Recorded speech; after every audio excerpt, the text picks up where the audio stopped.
Hey, how y'all doing today? Happy Labor Day.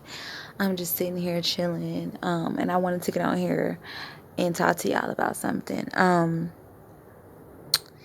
Okay, so I want to talk about, I don't know if I've talked about this before. I don't think I went into detail, but I want to talk about the right temptation and the temptations that we normally fall prey to, and the evil and the temptation that we draw to ourselves. Sometimes we be flirting with the devil, flirting with wolves in sheep clothing, and we don't even know it. Or sometimes we know it, but we ignore the signs that God has already showed us about these people until something drastically happens. So when I get revelation about something, or when I get discernment about something, I get on here and speak to the world, because we need to know this kind of stuff. My knowledge is your power. Your knowledge is my power. And we have to share that. You know what I'm saying? So we don't run into this kind of stuff. So you can save an innocent life or save a friend. So I'm going to give y'all a lot of scenarios and stories, and I'm going to give y'all my viewpoints on it. You don't have to agree with them, but this is what I see. That does not mean it's correct to you, but it might be correct to me. And the way I process things and the way I learn things is from learning from other people's mistakes. Not saying that I don't make any mistakes, but if I cannot make as many mistakes by learning from others, that will be great, right? So I'm gonna start off with I've been watching documentaries, and then I watch that story about that girl that died and ended up in the freezer. I think her name was Kiana or something like that. I could be saying her name completely wrong, but she was from Chicago, and she ended up in the freezer. So what I got out of that, no judgment. Okay, I always say that, but this is just real. I need real people listening to me. I don't need easily defensive and offended people, or people that's ready to debate about stuff. You know what I mean? Either you agree or not, and that's cool if you don't. Anyway, so Kiana. Okay, so it seems to me that this girl was basically just with the wrong people, the wrong crowd. You know what I'm saying? Because who lets a friend walk around the hotel drunk, staggering, about to fall over the stairs? Who does that? You know what I mean? And who allows their friend to get killed? I'm sure that girl did not know the night that she was going to that party, the day before she was going to that party, that she was going to pass away like that around all those people at that hotel. You know what I'm saying? I don't know what happened to her, but all I know is she was drunk. And in the Bible it says don't be drunk. You know what I mean? I don't see nothing wrong with drinking, but when you get drunk and you have no self-control and you can't, no awareness, no kind of nothing. I want to say another word, but I couldn't. But when you don't have that, that's not good. Because all kinds of stuff can happen. All kinds of evil is lurking to get you caught up. And just so happened she probably could have went in the freezer and got stuck in there. I don't believe that necessarily, but when you drunk out your mind, anything can happen. You know what I mean? I just think it was odd that, she had a friend she went with that night and she ended up dead. You know what I mean? So, key word, the girl was drunk. Not judging her, because I think we all like to turn up, especially people that don't see nothing wrong with drinking. Get a little tipsy, but don't get drunk. You know what I'm saying? Because if you get behind the wheel of a car, or if you in a hotel and you around some dangerous people, ain't no telling what can happen to you. Real talk. Keyword drunk. So, and then, okay, so I was watching documentaries and I stumbled across this. I wasn't looking for no documentaries like that. It just kind of popped up sometimes on YouTube. Just stuff just pop up and you're like, oh, what the heck? So I was watching this documentary about this beautiful African girl that was dating this guy. This girl probably never knew when she first told this guy hi that he was going to be the one to kill her.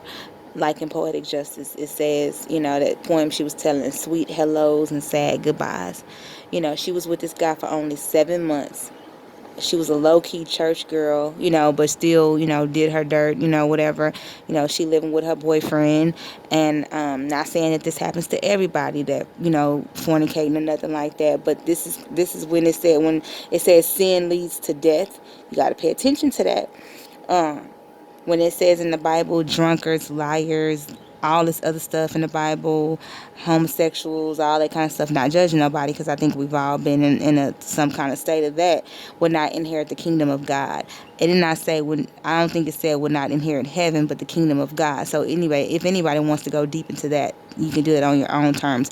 But this is what we got to look at when we get out here and we doing what we want to do, or when we around people, so we won't get ourselves caught up. The Bible is still real. The Bible is a guide to help us. It's not to make us suffer, you know what I mean? But it's real. Everything in there is true.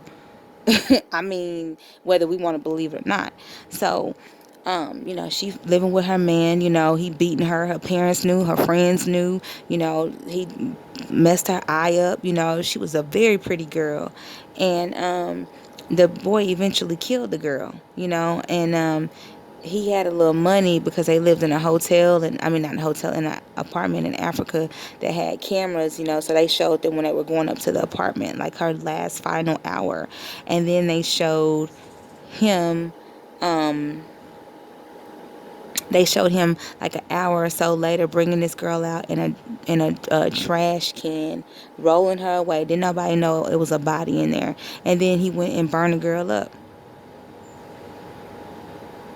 Nobody's perfect, but key word, fornication.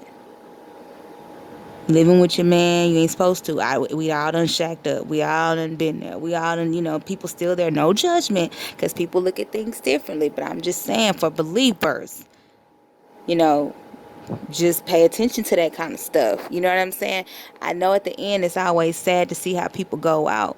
And you really have no control on how you go out, just God. But you got to look at how things manifest, right? Okay, I'm gonna tell y'all about 3 more stories, not stories, but scenarios.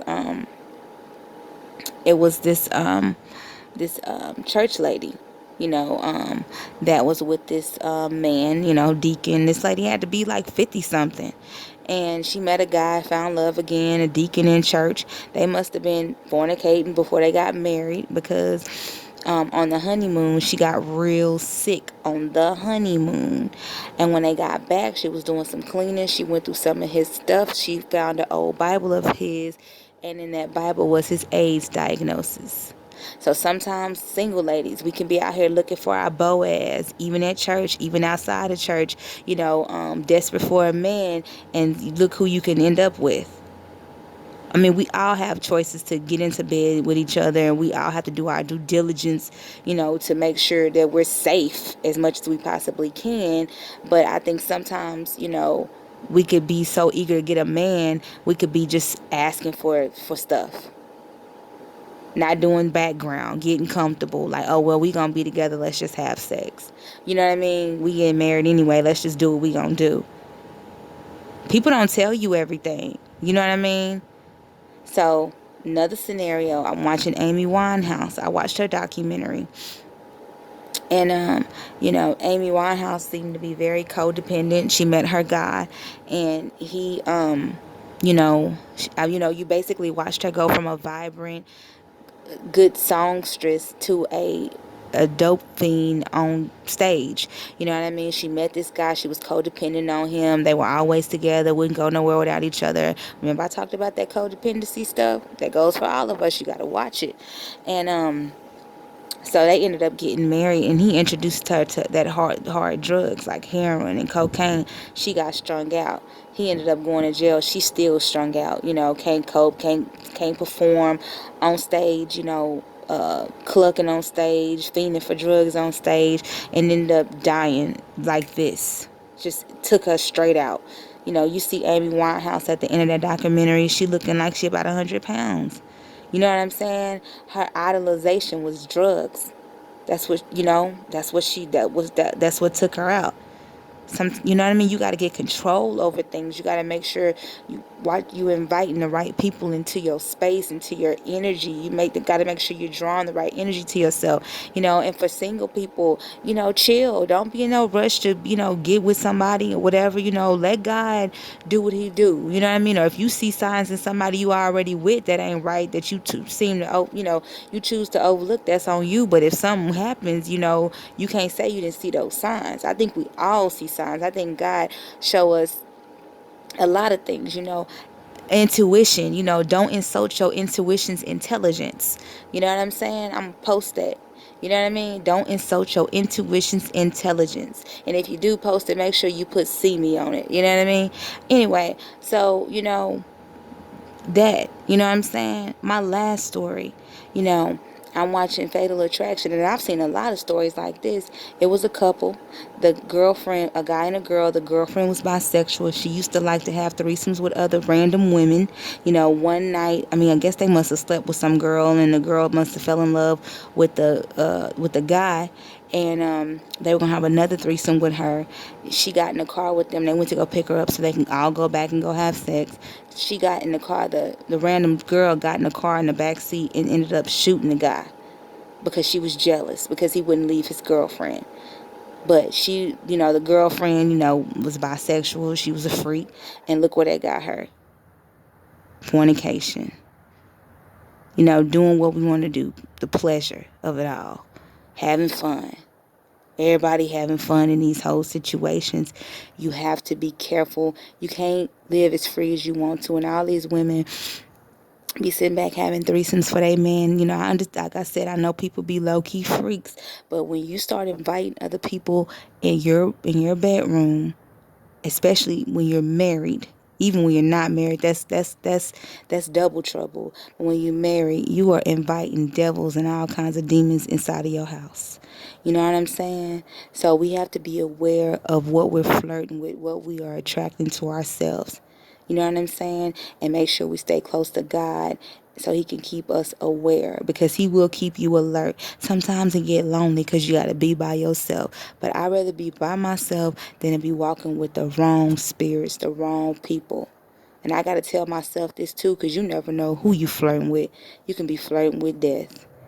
You know what I mean? So take heed to that. Take heed to warning signs. And y'all have a good day. Bye.